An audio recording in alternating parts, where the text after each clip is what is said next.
10, but let's bring the voices down to a 0 because I really want to chat with you guys for a few minutes.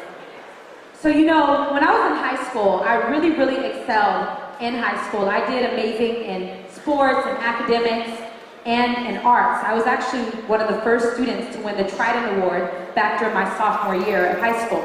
But, you know, even though I did very well in high school, for my home life, it was one of the hardest times in my life. It was so challenging. I literally had just moved from Orlando, Florida, the middle of my freshman year, and you know already it's like hard just entering into high school, and now I have to move across the country with my family.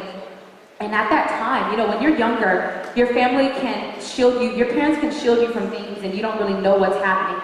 But by the time I got in high school, I realized what was going on in my family, and it's like things began to really unravel and fall apart. I found out that one of my parents was on drugs, and our family just began to lose everything. And so literally in high school, we're moving in and out of a hotel, you know, we're not having a lot of funds, going through so much turmoil in my family. But I was so thankful for Pacifica because I could always come here every single day, and I showed up and I gave everything that I had. Because even though I couldn't control my home life, I couldn't control the things that people said about me, I couldn't control these things, I knew that I could come to school every day and I showed up. I know that my life, ever since I was a little girl, I knew that my life was going to be different than where I came from. I grew up around a lot of drugs, a lot of violence, a lot of abuse, a lot of sadness. But I knew, even as a little girl, that my life was going to be different. And that's what I want to challenge you guys with today, is that no matter what circumstances you're going through, Lisa talked about it, Travis talked about it, that you can overcome those challenges. That doesn't have to determine your life. You can say, you know what, when I come to school every day, I'm going to show up. I'm going to give everything that I have. I'm not just going to try to skate by. Pacifica High School, and I'm not just saying this because I graduated from here, but this is one of the best high schools in the nation. We've been to a lot of schools, and many of them do not have the same opportunities that we have here at Pacifica. They do not have all types of fun classes that you can take to have an outlet, to develop your dreams, to be able to get better in sports. We have so many different options here.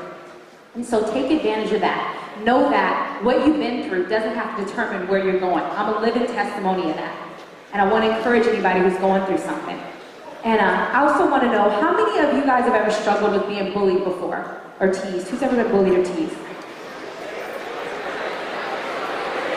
All right. For those of you who aren't raising your hands, you're lying, and that's okay. We forgive you. But you know, during this time, I was bullied and teased about, and even growing up, I was bullied and teased about every single thing you can think of. Literally from the color of my skin, to my smile, to my height, to my body, to the way that I speak, the fact that I like to read. And so I wasn't always confident in myself. I knew that I was destined for great things, but I didn't always like the way that I looked. I always wanted to look like someone else, be someone else. And if I can go back to that age, I would share with myself what I'm telling you guys today and what I know now. Every single one of you is so amazing and so beautiful. Don't listen to other people's negative words, and don't think that what people say about you has to determine who you are. You're not supposed to look like anybody else. You're not supposed to be like anyone else. This world will be so boring if we all look the same. It'd be so boring if we all acted the same. And everything that people tease and bully me about growing up are the very same things now that are helping me to be a success and make me popular. People call me from everywhere. They're like, we want to bring you out to speak and to perform. You know, it doesn't matter what the things that people say about you. What matters is who you are. And as beautiful as we want to be on the outside, the most important thing is the beauty that you hold in your heart. That's what's going to help you in life, is how you treat people. You're living your dreams, making a difference in this world. And so, as we're ending today, and I want to sing for you guys, I want to dedicate this song to you. And this is one of my favorite songs in the world, and I actually sang it at my high school graduation. And so as I'm singing this, I want you guys to listen to the words and know that this is what I'm saying to you all today, and this is a part of our message. This is Here.